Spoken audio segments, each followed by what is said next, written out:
courage to carry on from day to day. But it would have been nice to miss out on a few days and not suffer the whole time. And especially the hunger, getting no food, you were really going mad from hunger.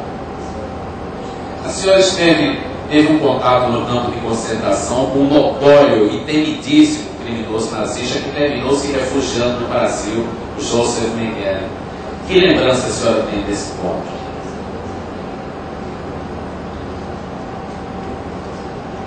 Unfortunately, I encountered it several times. First of all, at arrival, there was the first selection which took place. Men, different parts, and women. And he stood there with white gloves, polished boots, with a little stick in his arm like a conductor. He looked you over and he conducted you to this side or this side. And he condemned people to death, young children, babies, older people. Old was perhaps 45, 50. I remember him very clearly standing there. It's the worst time happened when one day, after we came out of a shower, naked, he stood there and we had to parade naked in front of him. And he looked us over and I passed to the good side and my mother, who was a very tall lady, and like any mother would do, she had often given me a piece of her bread ration and she had become really very, very thin. And he looked her over and he condemned her to the wrong side. About 40 people from our transport were taken to a death barrack to wait to be gassed. For 3 months I thought I had lost my mother, but through a miracle she was saved. But this is, I remember always Mengele, his hard eyes looking as if she's not a human being. A senhora recebeu a tarefa de procurar na roupa dos prisioneiros executados alguns pertences que eles tinham tentado esconder. O que é que a senhora encontrou na roupa deles? We arrived in Auschwitz in May.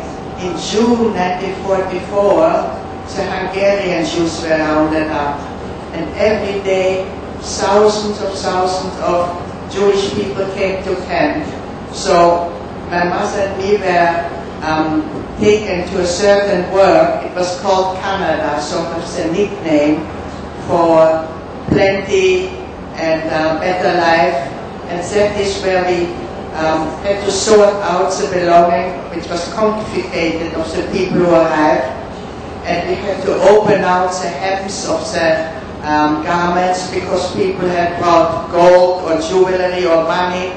We had to find them and hand it over to the Nazis. But as well we had to look through the suitcases, sort out everything. And I found many photos because that was something you took with you belonging, photo album. And I remember clearly there was a photo of a beautiful baby and I knew that baby had been killed immediately as arrival. So the work was not harm, but emotionally it nearly killed you. Quando a senhora foi libertada, finalmente, quando os russos chegaram ao campo de concentração, a senhora descreve no livro uma cena interessantíssima, que um grupo de prisioneiros esquálidos, nas piores condições, quando eles chegaram numa cidade próxima, eles imediatamente foram para o cinema, sentiram a necessidade de ver um filme. Eu gostaria de saber como é que a senhora explica essa necessidade, naquelas condições mais terríveis, o que é que a senhora esperava ver ao entrar no cinema? Well, me as a young person in Holland already, in 1940 when the Nazis entered Holland, we were not allowed to go anymore to the cinema. And it was just Walt Disney had just brought out the first film, Snow White and the Seven Dwarfs. And all the children, the non-Jewish children, went to see this film. And the Jewish children couldn't go to this film. So I remember always, I wish I could have gone to the cinema. And after the Russians had liberated us, we were traveling 4 months with the Russians to the east because the war was not finished. And we came to Chernovitz, which was a Romanian town. And the train stopped there and we were able to go into the town. And we passed the cinema. And I said to my mother, I must go to see a film.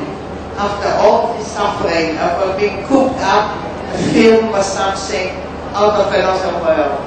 It was sort of a relief. O filho do carrasco nazista diz que se lembra do pai todo dia. Com que frequência a senhora se lembra de Auschwitz, quando não existe um repórter coberto perguntando?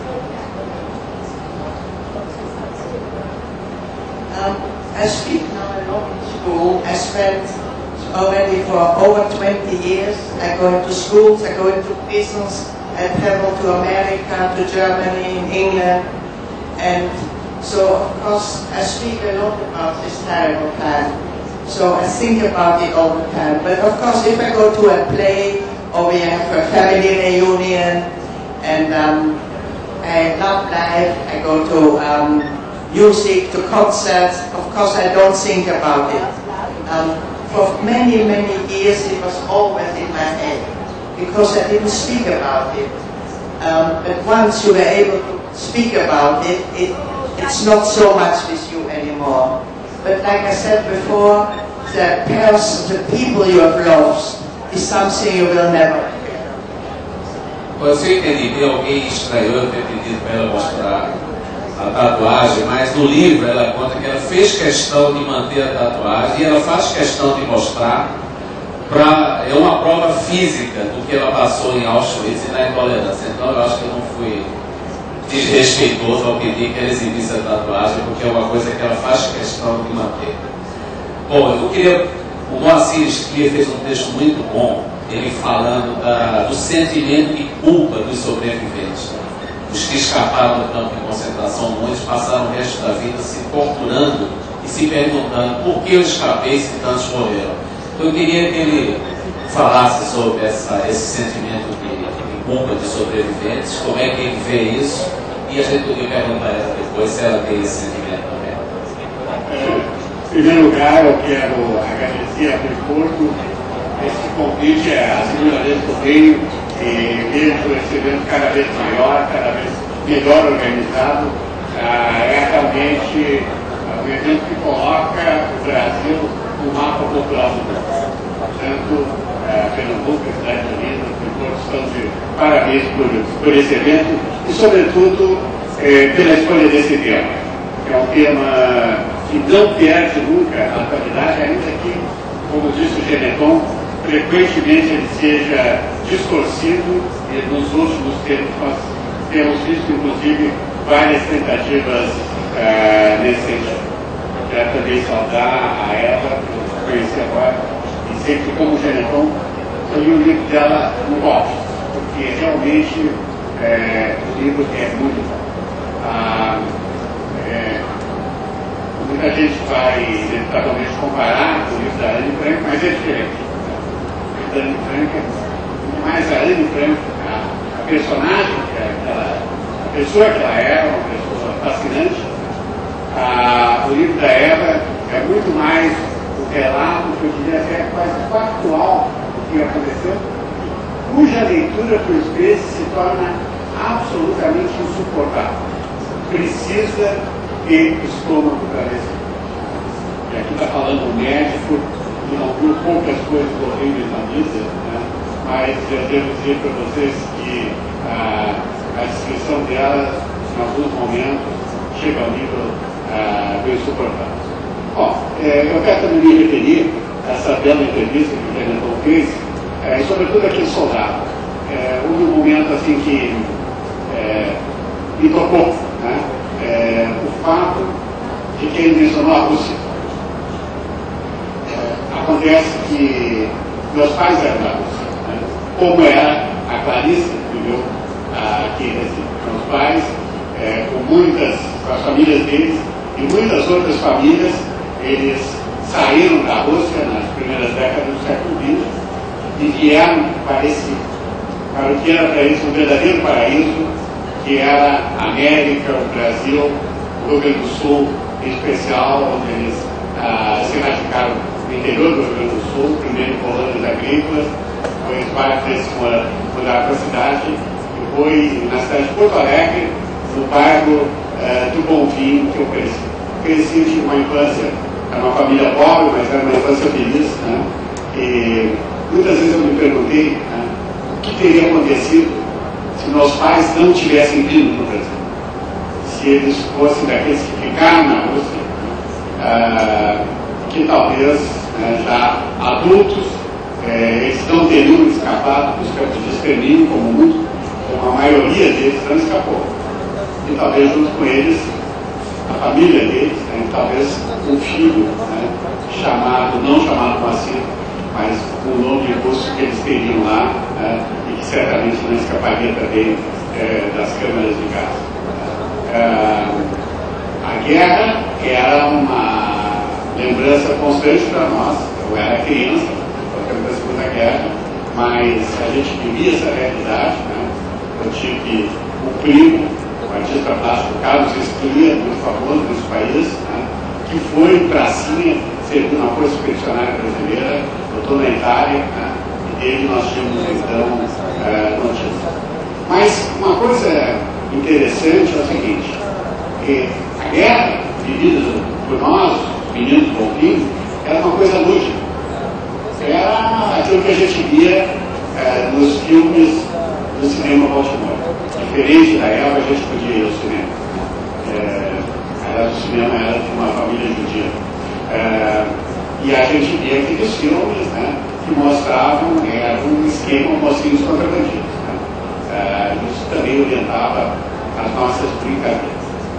O nosso conhecimento do Holocausto era zero. Zero. Mesmo no final da Segunda Guerra Mundial e mesmo depois que terminou a Segunda Guerra. Né? Aos poucos as notícias foram chegando ao Brasil e aos poucos elas foram chegando ao bairro bom. Nossos pais procuravam nos poupar sobre isso. A gente via eles às vezes pelos campos cochichando, né? Falando baixinho. A gente não sabia exatamente do que se tratava, mas aos poucos a gente foi deduzindo. E quando a brutal verdade emergiu, inevitavelmente ela emergiu com um sentimento de culpa. Os psicólogos norte-americanos têm um nome para isso, chamam de survival guilt, a culpa do sobrevivente. Não é uma culpa que se refere só ao Holocausto, né? Mas é a culpa daqueles que sobrevivem a catástrofes, sejam naturais, seja resultantes de genocídio, né? E é o caso de muitas pessoas que, por alguma razão semelhante dos meus pais, ou talvez um pouco diferente, né, conseguiram escapar da mortandade. Né? E é muito curioso, entre esses, tinha vários intelectuais, e é curioso que o braço longo da culpa alcançou essas pessoas quando elas já estavam distantes daquela realidade e distantes daqueles lugares. Né? E frequentemente o suicídio foi a solução que essas pessoas encontraram. Aqui no Brasil nós temos o caso do Stefan Zweig, da mulher dele, né, um escritor judeu austríaco que se refugiou no Brasil, né, e que, diante do que ele considerava o domínio inevitável do nazismo, ele acabou junto com a esposa se matando. Não foi o único. Arthur Koestler também, que foi durante muito tempo membro do Partido Comunista e depois foi um jornalista combativo, também se matou junto com a mulher dele. O poeta Paul Celan, né, autor de versos assombrosos, né, sobre o Holocausto. Um deles ele fala no negro leite da morte. Uma imagem terrível, você pode imaginar. O leite, que é a coisa que evoca a figura materna, que evoca a nutrição, que evoca a proteção, que é branco, né? De repente ele se torna um líquido negro e mortal. E só isso, só essa frase resumo do Holocausto, foi expulso